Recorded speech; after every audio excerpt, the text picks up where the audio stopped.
Friends, ನಮಸ್ತೆ. ಎಲ್ಲರಿಗೂ ಭಕ್ತಿ ಭಂಡಾರ ಯೂಟ್ಯೂಬ್ ಚಾನಲ್ಗೆ ತಮಗೆಲ್ಲ ಸ್ವಾಗತ. ಫ್ರೆಂಡ್ಸ್, ಇವತ್ತಿನ ವಿಡಿಯೋದಲ್ಲಿ ವರಮಹಾಲಕ್ಷ್ಮಿ ಹಬ್ಬದ ಸಂಪೂರ್ಣ ಮಾಹಿತಿಯನ್ನು ಕೊಡ್ತಾ ಇದ್ದೀನಿ. ಇನ್ನೇನು ಆಷಾಢ ಮಾಸ ಶುರು ಆಗುತ್ತೆ. ಜುಲೈ 14ನೇ ತಾರೀಕು ಅಮಾವಾಸ್ಯೆ ಇದೆ. ಅದು ಆದಮೇಲೆ 15ನೇ ತಾರೀಕಿಂದ ಆಷಾಢ ಮಾಸ ಪ್ರಾರಂಭ ಆಗುತ್ತೆ. ಹಾಗಾಗಿ ಶ್ರಾವಣ ಮಾಸಕ್ಕೆ ವರಮಹಾಲಕ್ಷ್ಮಿ ಹಬ್ಬಕ್ಕೆ ನಾವು ರೆಡಿ ಮಾಡ್ಕೊಳ್ಬೇಕಲ್ವಾ.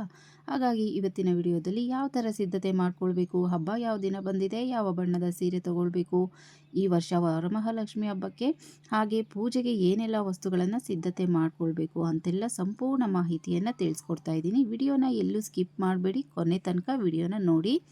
ಈ ವರ್ಷ ಯಾರೆಲ್ಲ ಮೊದಲ ಸಲ ವರಮಹಾಲಕ್ಷ್ಮಿ ವ್ರತನ ಮಾಡ್ತಾ ಇದ್ದೀರೋ, ಇದು ವ್ರತನೂ ಹೌದು ಹಾಗೆ ಪೂಜೆನೂ ಹೌದು.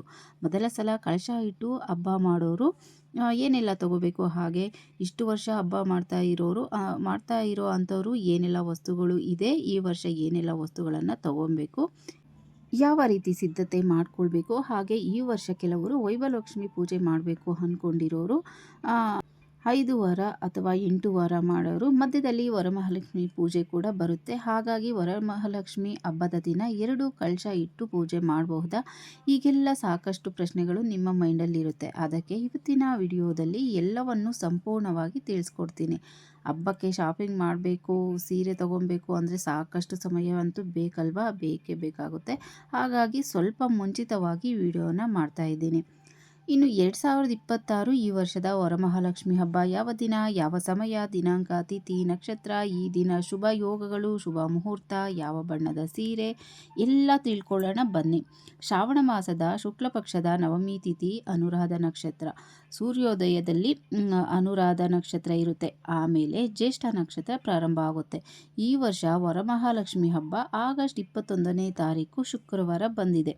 ಯಾವಾಗಲೂ ಶುಕ್ರವಾರನೇ ಬರೋದು ವರಮಹಾಲಕ್ಷ್ಮಿ ಹಬ್ಬ. ಆಗಸ್ಟ್ 20ನೇ ತಾರೀಕು ಗುರುವಾರ ಸಂಜೆ 5:50 ನವಮಿ ತಿಥಿ ಪ್ರಾರಂಭ ಆಗುತ್ತೆ. ಆಗಸ್ಟ್ 21ನೇ ತಾರೀಕು 8:05 ತನಕ ಇರುತ್ತೆ. ಆಗಸ್ಟ್ 20ನೇ ತಾರೀಕು ಬೆಳಗ್ಗೆ 5:40 ಅನುರಾಧ ನಕ್ಷತ್ರ ಇರುತ್ತೆ. ಆಗಸ್ಟ್ 21ನೇ ತಾರೀಕು ಶುಕ್ರವಾರ ಬೆಳಗ್ಗೆ 8:20 ತನಕ ಇರುತ್ತೆ. ಅದು ಆದಮೇಲೆ ಜ್ಯೇಷ್ಠ ನಕ್ಷತ್ರ ಇರುತ್ತೆ. ಅಂದರೆ ನಮಗೆ ಸೂರ್ಯೋದಯದ ಸಮಯದಲ್ಲಿ ಅನುರಾಧ ನಕ್ಷತ್ರ ಇರುತ್ತೆ. ಡೇಟ್, ತಿಥಿ, ನಕ್ಷತ್ರದ ಆಧಾರದ ಮೇಲೆ ಅದು ಯಾವ ಯಾವ ಬಣ್ಣವನ್ನು ಸೂಚಿಸುತ್ತೆ, ರೆಪ್ರೆಸೆಂಟ್ ಮಾಡುತ್ತೆ ಅನ್ನೋದರ ಮೇಲೆ ವರಮಹಾಲಕ್ಷ್ಮಿ ಹಬ್ಬಕ್ಕೆ ಯಾವ ಬಣ್ಣದ ಸೀರೆಯನ್ನು ತಗೊಳ್ಬೇಕು ಅಂದರೆ ಬಾರ್ಡರ್ ಇರುವಂಥ ಸೀರೆಯನ್ನೇ ತಗೊಳ್ಬೇಕಾಗುತ್ತೆ. ತುಂಬಾ ಶುಭಕರವಾಗಿರುತ್ತೆ ಬಾರ್ಡರ್ ಸೀರೆ ಉಡಿಸೋದ್ರಿಂದ. ಇನ್ನು ಡೇಟ್ ಪ್ರಕಾರ ಬಣ್ಣ ನೋಡೋದಾದರೆ 21ನೇ ತಾರೀಕು ಅಂದರೆ 2+1 2+1 ಅಂದರೆ 3 ಅಂದರೆ ಗುರುತತ್ವ ಇರುವಂತಹ ನಂಬರ್. ಅಂದರೆ ಈ ನಂಬರಿಗೆ ಗುರುವಿನ ಶಕ್ತಿ ಜಾಸ್ತಿ ಆಗಿರುತ್ತೆ, ಅಂದರೆ ಹೆಚ್ಚಾಗಿರುತ್ತೆ. ಹಾಗಾಗಿ ಇದರ ಪ್ರಕಾರ saffron colour, mango yellow, golden yellow, ಇನ್ನು ಅನುರಾಧ ನಕ್ಷತ್ರ ಇರೋದ್ರಿಂದ ಡಾರ್ಕ್ ಕಲರನ್ನು ಸೂಚಿಸುತ್ತೆ. ಹಾಗಾಗಿ ಡಾರ್ಕ್ ಯೆಲ್ಲೋ, ಡಾರ್ಕ್ ಮೆರೂನ್, ಈ ಥರ ಈ ವರ್ಷ ಯೆಲ್ಲೋ, ಮೆರೂನ್, ಆರೆಂಜ್, ಬ್ಲೂ ಈ ಕಲರ್ ಕಾಂಬಿನೇಷನ್ನಲ್ಲಿ ಇರುವಂತಹ ಸೀರೆಯನ್ನು ತಗೊಂಡ್ರೆ ತುಂಬಾ ಶುಭಕರ.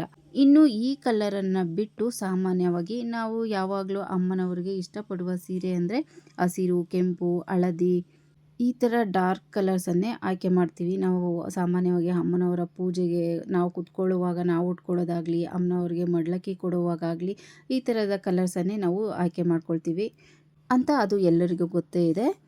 ಇನ್ನು ಹಾಗೆ ವೈಭವಲಕ್ಷ್ಮಿ ಪೂಜೆ ಮಾಡೋರು ಒಂದೇ ದಿನ 2 ಕಳಶ ಇಡಬಹುದಾ ಅನ್ನೋದಾದರೆ ಇಡಬಹುದು. ನೀವು ಯಾವ ಸಮಯದಲ್ಲಿ ಯಾವ ರೀತಿ ವೈಭವಲಕ್ಷ್ಮಿ ಪೂಜೆ ಮಾಡ್ತೀರೋ ಆ ಸಮಯದಲ್ಲಿ ಆ ಥರ ವೈಭವಲಕ್ಷ್ಮಿ ಪೂಜೆಯನ್ನು ಮಾಡ್ಕೊಳ್ಳಿ. ಇನ್ನು ಸಾಮಾನ್ಯವಾಗಿ ವರಮಹಾಲಕ್ಷ್ಮಿ ವ್ರತವನ್ನು ಬ್ರಾಹ್ಮಿ ಮುಹೂರ್ತದಲ್ಲೇ ಮಾಡೋದ್ರಿಂದ, ಅಂದರೆ ಬ್ರಾಹ್ಮಿ ಮುಹೂರ್ತದಲ್ಲೇ ಲಗ್ನ ಮುಹೂರ್ತ ಎಲ್ಲ ಇರೋ ಅಂಥದ್ದು. ಹಾಗಾಗಿ ಬೆಳಗಿನ ಜಾವ ವರಮಹಾಲಕ್ಷ್ಮಿ ಪೂಜೆಯನ್ನು ಮಾಡ್ಕೊಳ್ಳಿ. ಸಂಜೆ ಗೋಧೂಳಿ ಸಮಯದಲ್ಲಿ ವೈಭವಲಕ್ಷ್ಮಿ ಪೂಜೆಯನ್ನು ಮಾಡ್ಕೊಳ್ಳಿ. ಇನ್ನು ನೈವೇದ್ಯಕ್ಕೆ ಸಪ್ರೇಟಾಗಿ ಮಾಡಬೇಕು ಅಂತ ಏನೂ ಇಲ್ಲ. ಬೆಳಗಿನ ಜಾವ ವರಮಹಾಲಕ್ಷ್ಮಿ ವ್ರತಕ್ಕೆ ಯಾವೆಲ್ಲ ನೈವೇದ್ಯವನ್ನು ಮಾಡಿರ್ತೀರೋ ವೈಭವಲಕ್ಷ್ಮಿ ವ್ರತಕ್ಕೂ ಅದೇ ನೈವೇದ್ಯವನ್ನು ಇಟ್ಟು ಪೂಜೆಯನ್ನು ಮಾಡ್ಕೊಳ್ಬೋದು. ಇನ್ನು 2 ಸಮಯದಲ್ಲಿ ಸ್ನಾನವನ್ನು ಮಾಡಬೇಕಾ ಅನ್ನೋದಾದರೆ ಇಲ್ಲ, ಆ ಥರ ಏನೂ ಇಲ್ಲ. ಬೆಳಗ್ಗೆ ನೀವು ವರಮಹಾಲಕ್ಷ್ಮಿ ವ್ರತಕ್ಕೆ ಎಲ್ಲ ಮಡಿಯಿಂದ ಎಲ್ಲ ಮಾಡಿರ್ತೀರಲ್ವ, ಸಂಜೆ ಇನ್ನು ಕೈ ಕಾಲು ಮುಖ ತೊಳ್ಕೊಳ್ಳಿ, ಹಾಗೆ ಬ್ರಷ್ ಮಾಡ್ಕೊಳ್ಳಿ.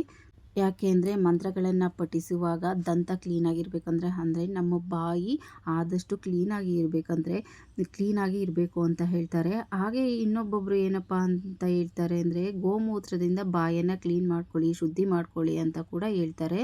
ನಾವು ಸಾಮಾನ್ಯವಾಗಿ ಏನಾದರೂ ತಿಂದಿರ್ತೀವಿ, ಟೀ, ಕಾಫಿ ಕುಡ್ದಿರ್ತೀವಿ, ಮನೇಲಿ ಟಿಫನ್ ಮಾಡ್ತೀವಿ.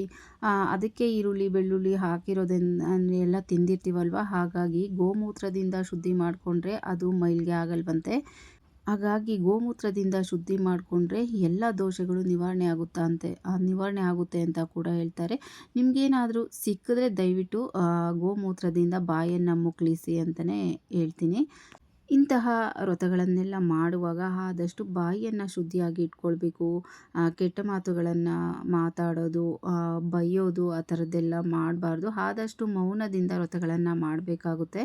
ಆದಷ್ಟು ಮನೆಯಲ್ಲಿ ಇರುವವರೆಲ್ಲ ಮೌನದಿಂದ ಇದ್ದರೆ ಅಂದರೆ ಸಾಕಷ್ಟು ಎಷ್ಟು ಅವಶ್ಯಕತೆ ಇರುತ್ತೋ ಅಷ್ಟನ್ನು ಮಾತಾಡಿಕೊಂಡು ಆದಷ್ಟು ನಿಶ್ಶಬ್ದದಿಂದ ವ್ರತಗಳನ್ನು ಆಚರಣೆ ಮಾಡೋದು ಅಮ್ಮನವ್ರಿಗೆ ತುಂಬ ಇಷ್ಟ ಆಗುತ್ತೆ ಅಂತ ಕೂಡ ಹೇಳ್ತಾರೆ. ಫ್ರೆಂಡ್ಸ್, ಇನ್ನು ಮನೇನ ಕ್ಲೀನ್ ಮಾಡ್ಕೊಳ್ಳೋದು ಹೇಗೆ, ವೈಭವಲಕ್ಷ್ಮಿ ಪೂಜೆ ವ್ರತಕ್ಕೆ ಕ್ಲೀನ್ ಮಾಡ್ಕೊಂಡಿರ್ತೀವಿ, ಮತ್ತು ವರಮಹಾಲಕ್ಷ್ಮಿ ಹಬ್ಬಕ್ಕೆ ಕ್ಲೀನ್ ಮಾಡ್ಕೊಳ್ಬೇಕಾ ಅಂತ ಏನಾದರೂ ಅನ್ನೋದಾದರೆ, ನೀವು ವೈಭವಲಕ್ಷ್ಮಿ ವ್ರತಕ್ಕೆ ಸಾಕಷ್ಟು ಆದಷ್ಟು ಎಲ್ಲ ಡೀಪ್ ಕ್ಲೀನ್ ಅಂದರೆ ಈಗ ವರಮಹಾಲಕ್ಷ್ಮಿ ವ್ರತಕ್ಕೆ ಅಂದರೆ ಎಲ್ಲ ಡೀಪ್ ಕ್ಲೀನ್ ಮಾಡ್ತೀವಿ. ಮನೆಯಲ್ಲಿರೋ ಅಡುಗೆ ಮನೆಯಲ್ಲಿರೋ ಅಂಥದ್ದು ಸಣ್ಣ ಪುಟ್ಟ ವಸ್ತುವಿಂದ ಎಲ್ಲನೂ ಕ್ಲೀನ್ ಮಾಡ್ತೀವಿ. ಈ ವೈಭವಲಕ್ಷ್ಮಿ ವ್ರತಕ್ಕೆ ಏನಪ್ಪ ಮಾಡ್ತೀರಾ ಅಂದರೆ ಮನೆಯೆಲ್ಲ ಒಂದು ಸಾರಿ ಡಸ್ಟಿಂಗ್ ಮಾಡ್ಕೊಂಬಿಡಿ. ಹಾಗೆ blankets, bedsheets, curtains, sofa covers ಈ ಥರ ಏನಿರುತ್ತೋ ಅದನ್ನೆಲ್ಲ ಒಂದು ಸಾರಿ ವಾಶ್ ಮಾಡ್ಕೊಳ್ಳಿ.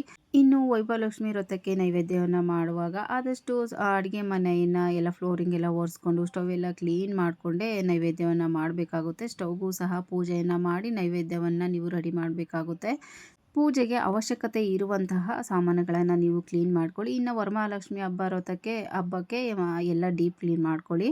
ಯಾಕೆ ಅಂದರೆ ಈಗ ಆಷಾಢ ಮಾಸದಲ್ಲಿ ಫಸ್ಟ್ನೇ ವಾರದಿಂದನೇ ವೈಭವಲಕ್ಷ್ಮಿ ವ್ರತವನ್ನು ಆಚರಣೆ ಮಾಡೋ ಹಾಗಿದ್ರೆ ಇನ್ನು ವೈಭವಲಕ್ಷ್ಮಿ ವ್ರತ ಆಚರಣೆಗೂ ವರಮಹಾಲಕ್ಷ್ಮಿ ವ್ರತಕ್ಕೂ ತುಂಬಾ ಗ್ಯಾಪ್ ಇರೋದ್ರಿಂದ ಮೊದಲೇ ಕ್ಲೀನ್ ಮಾಡ್ಕೊಂಡ್ಬಿಟ್ರೆ ಅದು ವರಮಹಾಲಕ್ಷ್ಮಿ ಹಬ್ಬಕ್ಕೂ ಮತ್ತೆ ಕ್ಲೀನ್ ಮಾಡಲೇಬೇಕು.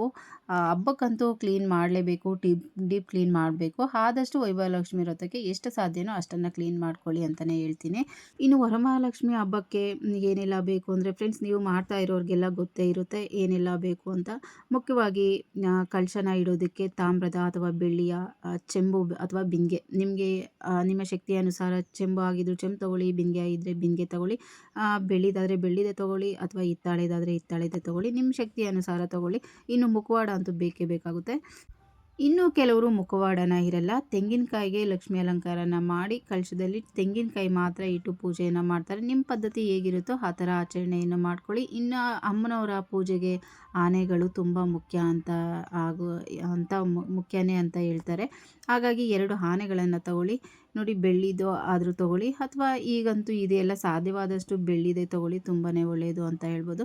ಅಥವಾ ಹಿತ್ತಾಳಿದು ಈಗಂತೂ ಜರ್ಮನ್ ಸಿಲ್ವರ್ ಅದರಲ್ಲೆಲ್ಲ ಸಿಗುತ್ತಲ್ಲ, ನೋಡಿ ನಿಮ್ಮ ಅನುಕೂಲ ಯಾವ ಥರ ಇರುತ್ತೋ ಅದನ್ನು ತಗೊಳ್ಳಿ. ಆನೆಗಳು ತುಂಬಾ ಮುಖ್ಯ ಅಮ್ಮನವರ ಪೂಜೆಗೆ. ಫ್ರೆಂಡ್ಸ್, ಇನ್ನು ಪೂಜೆಗೆ ಏನೆಲ್ಲ ಸಾಮಗ್ರಿಗಳು ಬೇಕು ಅಂತ ಎಲ್ಲರಿಗೂ ಗೊತ್ತೇ ಇರುತ್ತೆ. ಅರಿಶಿನ, ಕುಂಕುಮ, ಆದಷ್ಟು ಅಮ್ಮನವರಿಗೆ ಸುಗಂಧಭರಿತ ಹೂಗಳನ್ನು ತಗೊಳ್ಳಿ. ಮಲ್ಲಿಗೆ ಹೂವು, ಜಾಜಿ ಹೂವು, ವರಮಹಾಲಕ್ಷ್ಮಿ ವ್ರತಕ್ಕೆ ತಾವರೆ ಹೂವು ತುಂಬಾ ಮುಖ್ಯ ಅಂತ ಹೇಳ್ತಾರೆ. ಹಾಗೆ ಗೋಧಿ ಪೈರು ಬಿಟ್ಟು ಇಡೋದು ತುಂಬಾ ಒಳ್ಳೆಯದು ಅಂತಲೇ ಹೇಳ್ತಾರೆ.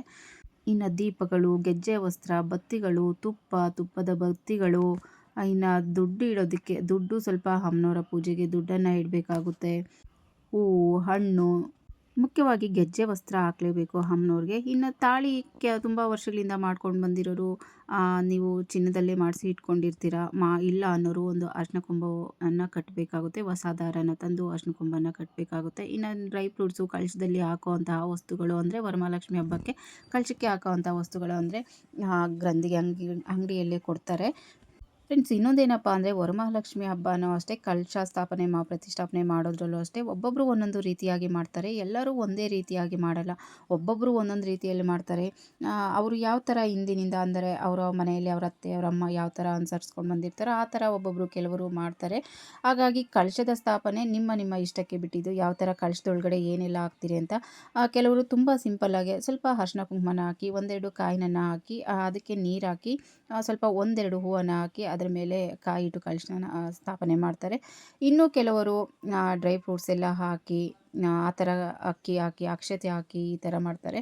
ನೀವು ಬೇಕಿದ್ದರೆ ನೋಡಿ, ಒಬ್ಬೊಬ್ಬರು ಒಂದೊಂದು ಥರ ಕಳಶ ಸ್ಥಾಪನೆಯನ್ನು ಮಾಡ್ತಾರೆ. ಒಬ್ಬೊಬ್ಬರು ಕಳಶಕ್ಕೆ ಮಾವಿನ ಎಲೆಯನ್ನು ಇಡ್ತಾರೆ, ಒಬ್ಬೊಬ್ಬರು ವೀಳ್ಯದೆಲೆಯನ್ನು ಇಡ್ತಾರೆ. ಇನ್ನು ಕೆಲವರು ಮುಖವಾಡ ಹಾಕದೆ ಬರೀ ಕಾಯಿಗೆ ಅಲಂಕಾರವನ್ನು ಮಾಡಿ ಪೂಜೆ ಮಾಡ್ತಾರೆ. ಇನ್ನು ಕೆಲವರು ಕಾಯನ್ನು ಇಟ್ಟು ಕಾಯಿಗೆ ಮುಖವಾಡವನ್ನು ಇಟ್ಟು ಅಲಂಕಾರ ಮಾಡಿ ಕಲಶ ಸ್ಥಾಪನೆಯನ್ನು ಮಾಡಿ ಪೂಜೆಯನ್ನು ಮಾಡ್ತಾರೆ. ಇನ್ನು ಸ್ವಲ್ಪ ಜನ ಕಲಶದ ಹಿಂದೆ ಲಕ್ಷ್ಮೀ ಫೋಟೋವನ್ನು ಇಟ್ಟು ಪೂಜೆಯನ್ನು ಮಾಡ್ತಾರೆ. ಕೆಲವರು ಫೋಟೋನ ಇಡಲ್ಲ, ಹಾಗೆ ಕಲಶವನ್ನು ಇಟ್ಟೇ ಪೂಜೆಯನ್ನು ಮಾಡ್ತಾರೆ. ಇನ್ನು ಕೆಲವರು ಅಕ್ಕಿಯಲ್ಲಿ ಕಲಶವನ್ನು ಇಟ್ಟು ಅದನ್ನು ಪ್ರತಿಷ್ಠಾಪನೆ ಮಾಡ್ತಾರೆ. ಕೆಲವರು ಅಕ್ಕಿಯಲ್ಲಿ ತಟ್ಟೆಯಾಗಿ ಅಕ್ಕಿ ಹಾಕಿಡಲ್ಲ, ಒಂದು ಮಣೆ ಮೇಲೆ ಡೈರೆಕ್ಟಾಗಿ ಕಲಶವನ್ನು ಇಟ್ಟು ಪೂಜೆಯನ್ನು ಮಾಡ್ತಾರೆ. ನಿಮ್ಮ ಪದ್ಧತಿ ಹೇಗಿರುತ್ತೋ, ಆಚರಣೆ ಹೇಗಿರುತ್ತೋ, ನಿಮ್ಮ ಮನೆಯಲ್ಲಿ ದೊಡ್ಡವರು ಯಾವ ಥರ ಮಾಡ್ಕೊಂಡು ಬಂದಿದ್ದಾರೋ ಅದೇ ಥರನೇ ಪಾಲಿಸ್ಕೊಂಡು ಬನ್ನಿ. ಯಾರೋ ಹೇಳಿದ್ರು, ಏನೋ ಹೇಳಿದ್ರು ಅಂತ ಅದನ್ನು ಯಾವುದನ್ನು ಚೇಂಜ್ ಮಾಡೋಕ್ಕೆ ಹೋಗಬೇಡಿ. ಆದಷ್ಟು ಶ್ರದ್ಧಾ ಭಕ್ತಿ ಮೈಲ್ಗೆಯಿಂದ ಪೂಜೆ ಮಾಡೋದು ಅಮ್ಮನವ್ರಿಗೆ ತುಂಬಾ ಇಷ್ಟ ಆಗುತ್ತೆ. ಎಲ್ಲರಿಗೂ ಒಂದೇ ಥರ ಮಾಡೋದಕ್ಕೆ ಸಾಧ್ಯ ಆಗಲ್ಲ. ಹಾಗಾಗಿ ನಿಮ್ಮ ಶಕ್ತಿ ಅನುಸಾರ ವರಮಹಾಲಕ್ಷ್ಮಿ ವ್ರತ ಅಥವಾ ವೈಭವಲಕ್ಷ್ಮಿ ವ್ರತವನ್ನು ಮಾಡಿ. ಸರಳವಾಗಿ ಮಾಡಿದ್ರು ತುಂಬ ಶ್ರದ್ಧಾ ಭಕ್ತಿಯಿಂದ ಮಾಡಿ ಸಾಕು. ಫ್ರೆಂಡ್ಸ್, ಈ ವಿಡಿಯೋಲಿ ಬರ್ತಾ ಇರೋದು ನಾನು ಲಾಸ್ಟ್ ಇಯರ್ ಮಾಡಿರೋಂತಹ ವರಮಹಾಲಕ್ಷ್ಮಿ ಹಬ್ಬ. ನಾನು ಕೂತ್ಕೊಂಡು ಈ ಥರ ಆಶೀರ್ವಾದ ಮಾಡೋ ಥರ ಅಲಂಕಾರನ ಮಾಡಿದ್ದೆ, ಅಂದರೆ ಲಕ್ಷ್ಮಿಯನ್ನು ಕೂಡಿಸಿದ್ದೆ. ಈ ಮಾಹಿತಿ ನಿಮಗೆಲ್ಲ ಇಷ್ಟ ಆಯಿತು ಅಂತ ಅಂದ್ಕೊತೀನಿ. ಇಷ್ಟ ಆದರೆ ಪ್ಲೀಸ್ ಒಂದು ಲೈಕ್ ಮಾಡಿ, ನಿಮ್ಮ ಫ್ಯಾಮಿಲಿ ಫ್ರೆಂಡ್ಸ್ಗೂ ಶೇರ್ ಮಾಡಿ. ಮತ್ತಷ್ಟು ವಿಡಿಯೋಗಾಗಿ ಮತ್ತು ಇನ್ನೂ ವರಮಹಾಲಕ್ಷ್ಮಿ ಹಬ್ಬದ ಬಗ್ಗೆ ಇನ್ನಷ್ಟು ಮಾಹಿತಿಗಳನ್ನು ಮುಂದಿನ ವಿಡಿಯೋದಲ್ಲಿ ತಿಳಿಸ್ಕೊಡ್ತೀನಿ. ಹಾಗೇನಾದರೂ ಎಲ್ಲ ತಿಳ್ಕೊಬೇಕು ಅನ್ನೋ ಇಂಟ್ರೆಸ್ಟ್ ನಿಮಗಿದ್ರೆ ಮತ್ತಷ್ಟು ವಿಷಯಗಳಿಗಾಗಿ ಈ ಚಾನಲನ್ನು ಸಬ್ಸ್ಕ್ರೈಬ್ ಮಾಡ್ಕೊಂಡು ಸಪೋರ್ಟ್ ಮಾಡಿ. ಧನ್ಯವಾದಗಳು.